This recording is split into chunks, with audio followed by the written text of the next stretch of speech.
You're listening to Hear This Idea, a podcast showcasing new thinking from top academics at the University of Cambridge and beyond.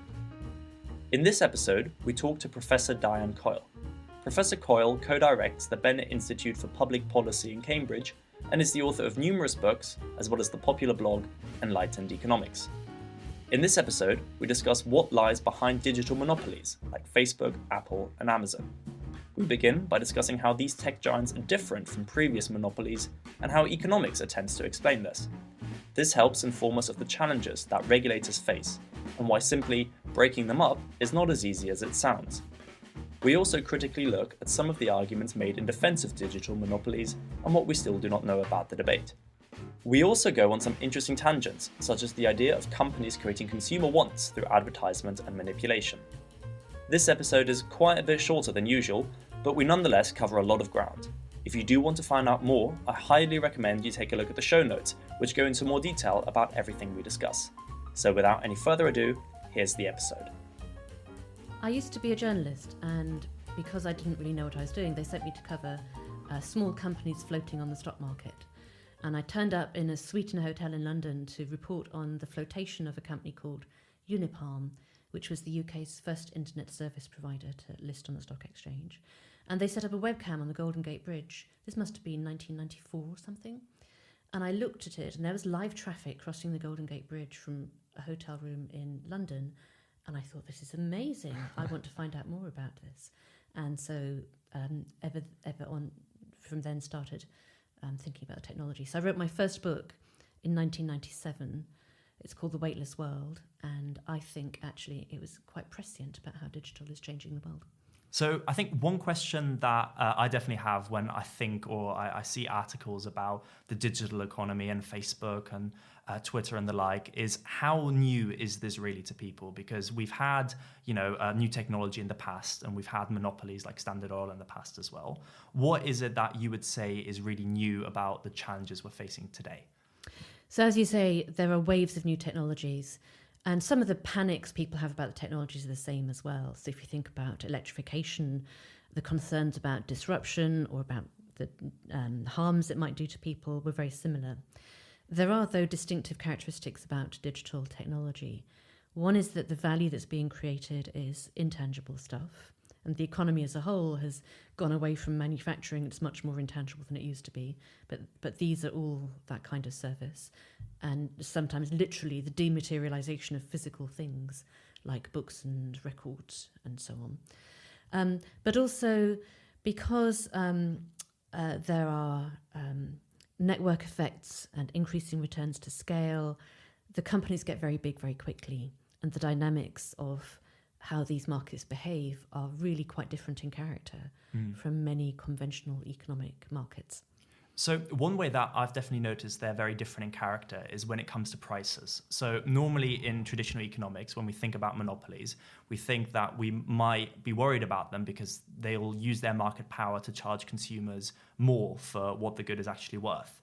But when we look at a lot of these tech companies, they're actually free. Like prices don't really seem to be playing a role. When I use Facebook, that's free, or YouTube or the like.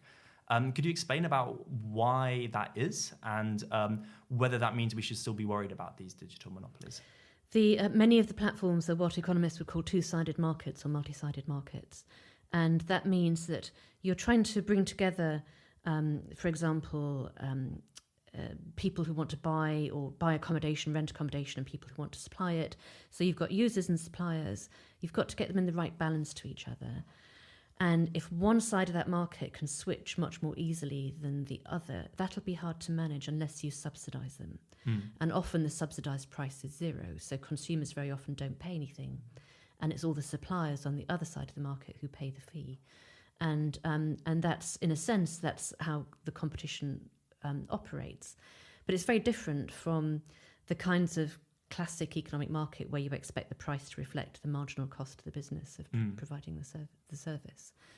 So it's very much as well, again, that we might not necessarily be the customers that Facebook worries about, where kind of the means or the product in itself almost as well, that's being sold to advertisers or the like, or well, they have to get both. They have to get this sort of double coincidence of wants, which is what an economic transaction is, But because they are operating to scale where that matching task is quite hard, it's difficult to do. Loads and loads of digital platform companies get set up. Most of them go bust because it's really hard to keep the right proportion of users on the one hand and suppliers on the other. But then when you get to that point, you get network effects clicking in, which means that the more people you have on one side, the better it is for people on the other side. And that means you get a very rapid feedback loop and they grow really quickly, and it's a winner-take-all market. So that kind of dynamic where nothing happens for a long time and then all of a sudden they've got the whole market, that's really characteristic of digital markets. If you look back at MySpace in 2007 or 8, it looked like it was world dominant. And then all of a sudden Facebook came along and became many, many times larger than MySpace ever was. So this actually touches on a really interesting argument I think Varian brought up, which is that when we think about competition, Varian argues that competition looking at like a fixed point of time, like the traditional way we look at it, is almost wrong. That competition happens across time, where you have an established dominant player who is the monopoly now, but the threat isn't other players who are active now, but the threat that somebody might unsettle you in the future and take that market away. Could you elaborate more about that? That's right. So in our jargon, it would be competition for the market rather than competition in the market. And classic analysis is that you look at who's in a market at a particular time and you want to have 4 or 5 or more competitors. In these markets, you're looking to make sure that new entrants can get in if they've got better technology or a better service.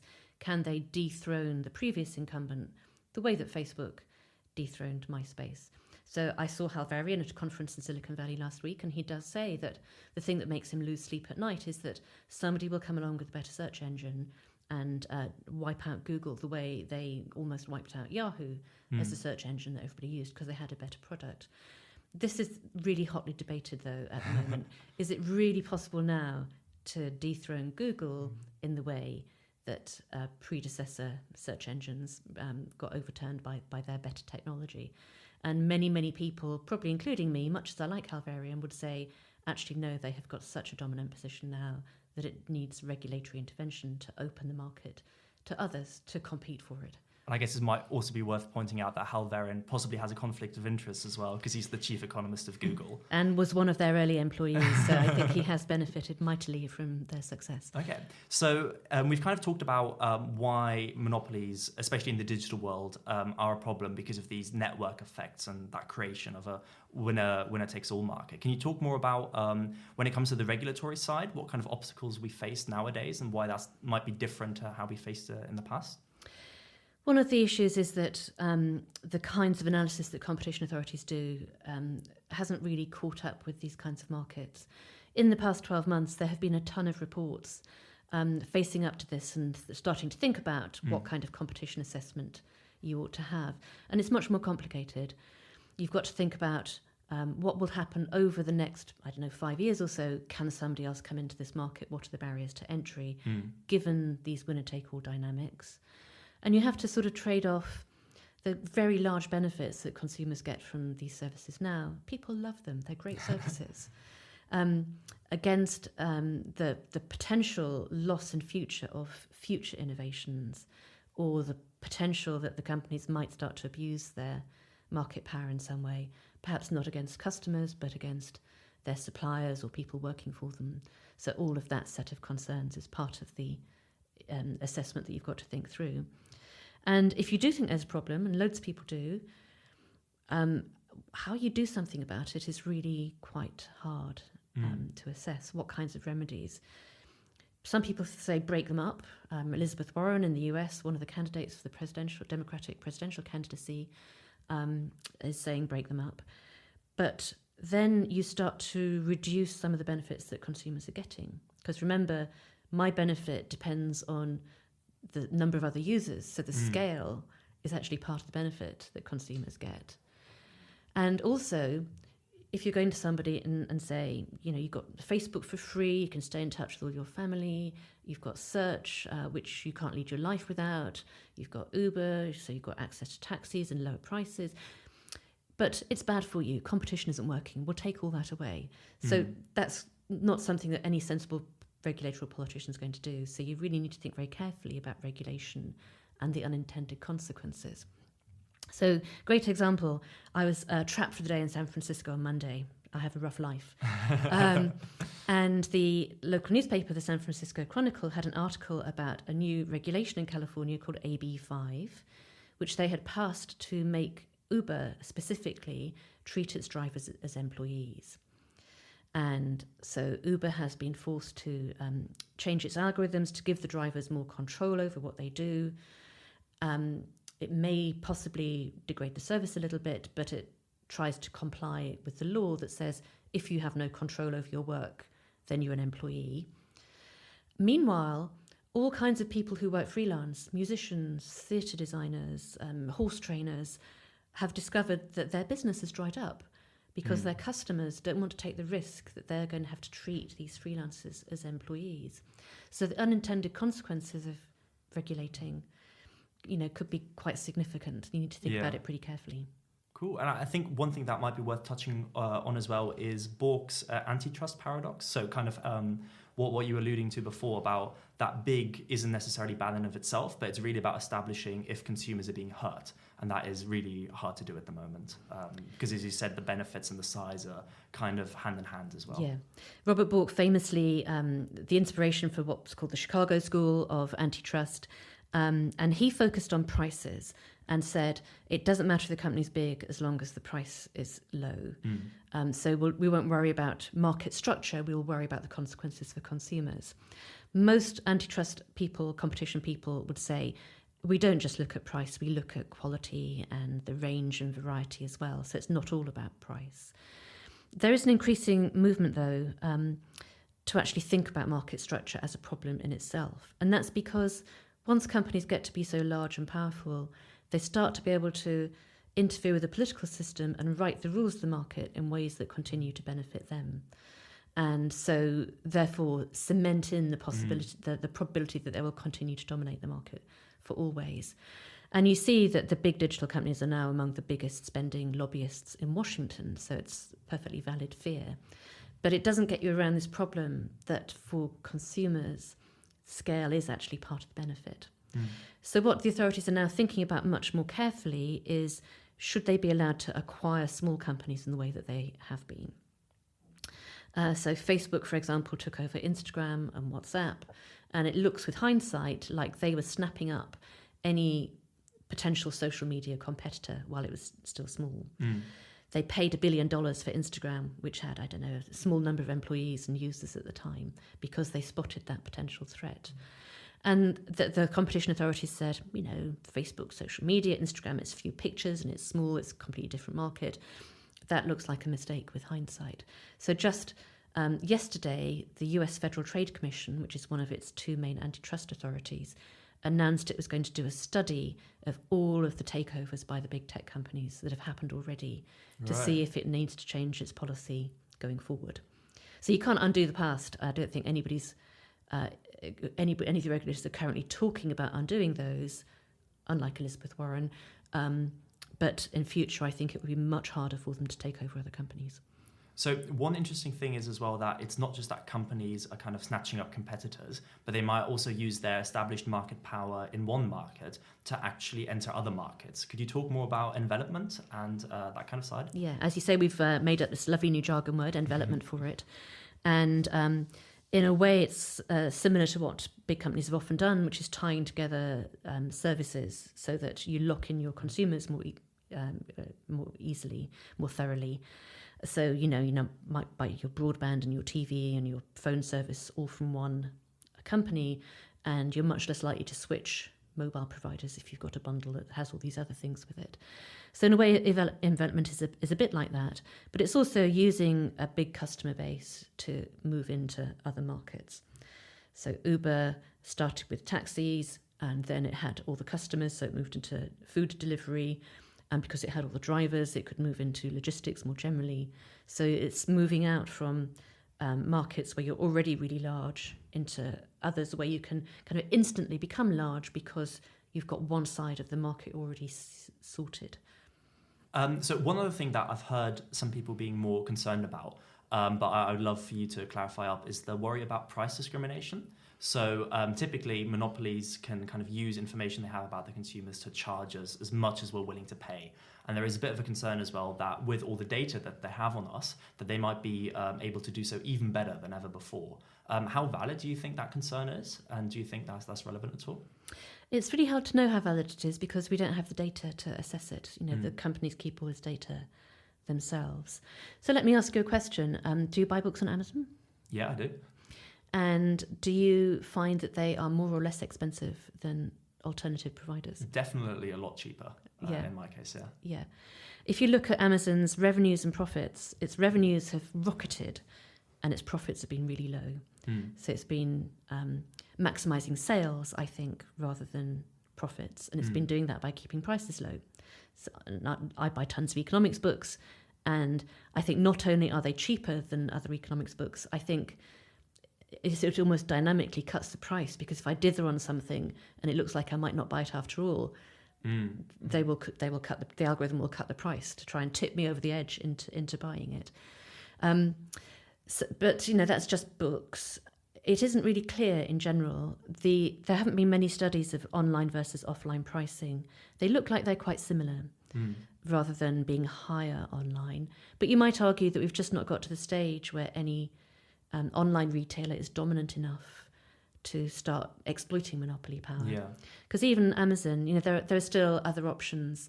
They can never raise the price above what you would pay in the bookstore. So I think that sort of caps what the algorithms can do. But it's an area where we need to use the legal powers to get data out of the companies to find out what's really happening. So one area, I guess, where I would be more concerned about is kind of like plane tickets or booking a holiday or the like there, where it's a lot less harder to switch to a competitor. So, for example, if I've got a flight the next day, I might have to book it regardless. And it's, I think, in those kind of cases where I would be worried that if a company knows how much I'm earning or how desperately I need that flight or something, that's where they're able to exploit that kind of information. Yeah, it's a good example, but it shows you this isn't particularly a digital problem, that that kind of price discrimination has been done for a long time by airlines and train companies, depending on what time of day and how close to the date of travel you are and so on. So a lot of companies with market power try to apply price discrimination to get as much as possible out of different categories of consumer. So I think it is a worry. I would be more worried about some of the other tricks that the price comparison websites play on you. Okay. Like the little flashing lights that say, oh, you're looking at this, you must buy this immediately because 3 other people are looking at it too. Yeah. Who knows if that's true? I think a lot of consumers don't actually know that you've got to pay to be listed on many of these price comparison websites. Yeah. Maybe that knowledge is just now seeping out. And that distorts behaviour, because anybody who wants to get into the top 10 has to pay some money, and they've got to compensate for, not only pay the fee, but compensate for having to have a good deal by charging other customers more. So you get what are called loyalty penalties, where new customers get great deals and customers who don't switch get worse and worse deals as time goes by. So listening to this, it sounds like there are maybe 2 worries with big tech monopolies. One is the standard worry about monopolies, that it would drive down innovation because it drives down competition. And the other worry you mentioned is price discrimination, because they have all this data on what we're going to buy and what we're not going to buy, so they can conspire to arrange prices in certain ways.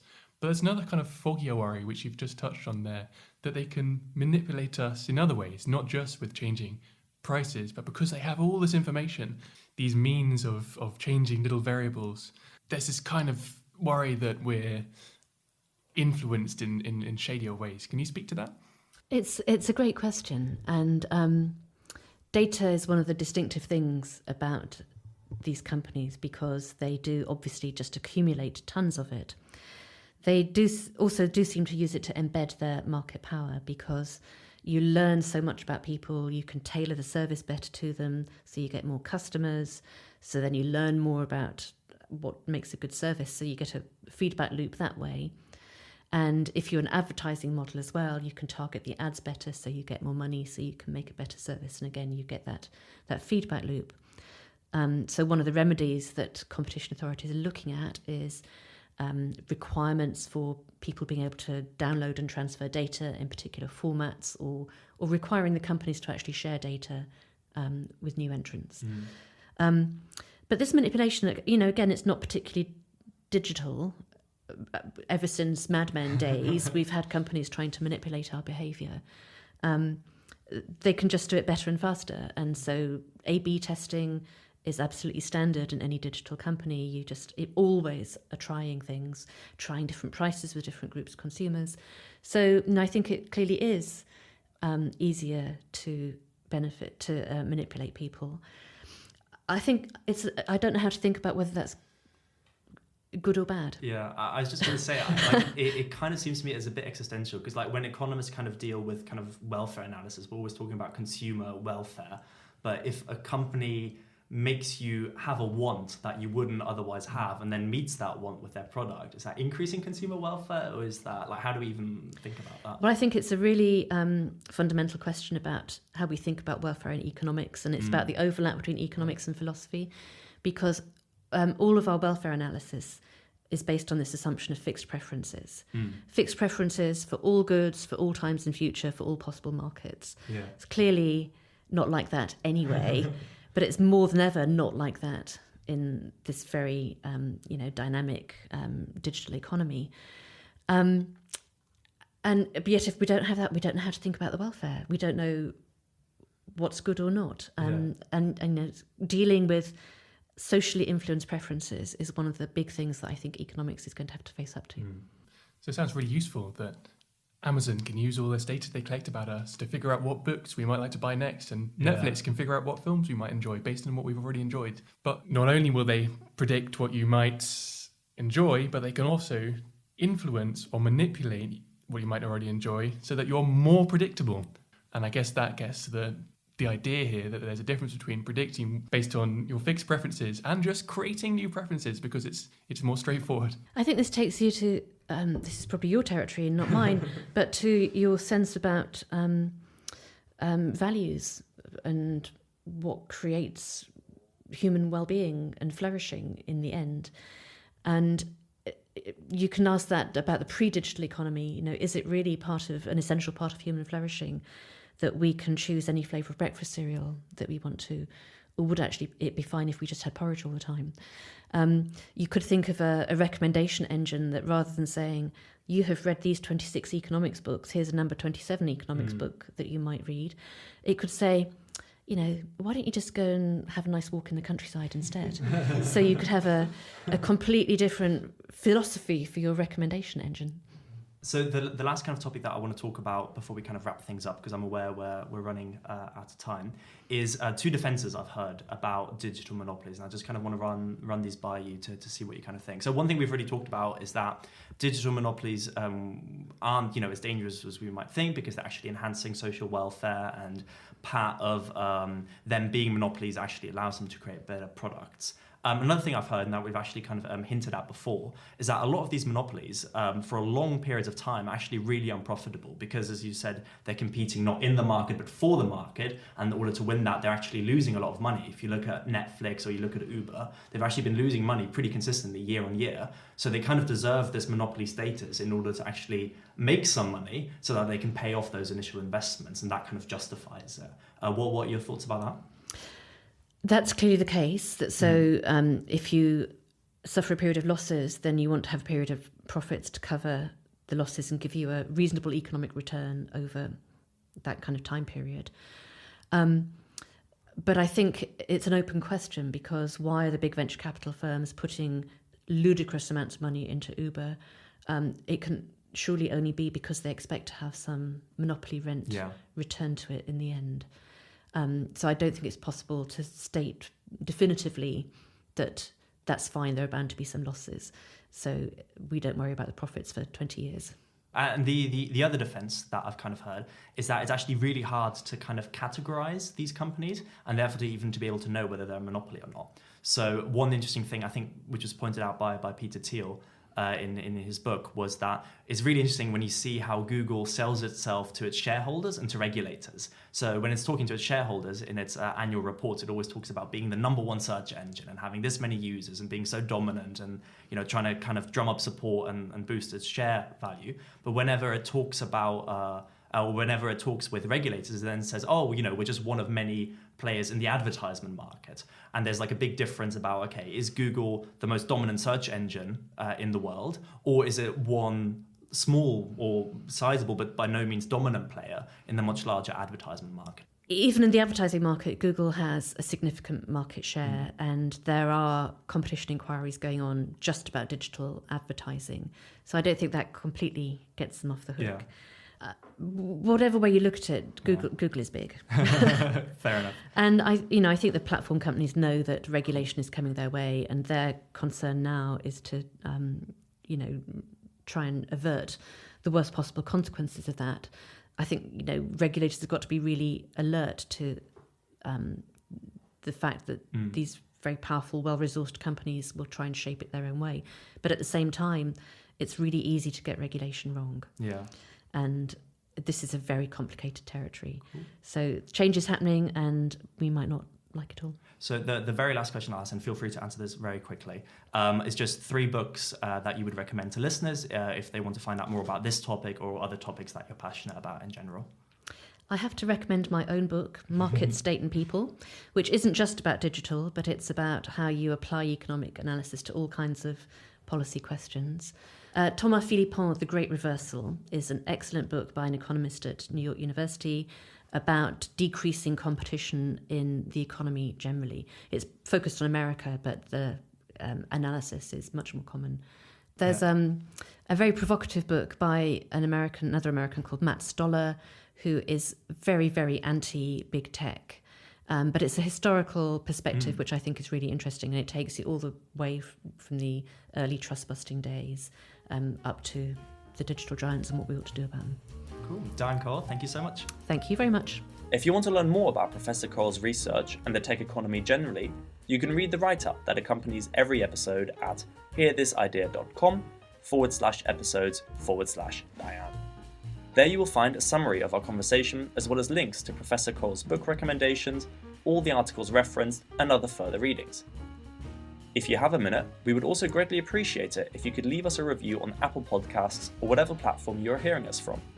We're just starting out, so any advice helps improve the show and others find out about us. If you want to support the show more directly, you can also leave a tip by following the link in the description. Thank you for listening.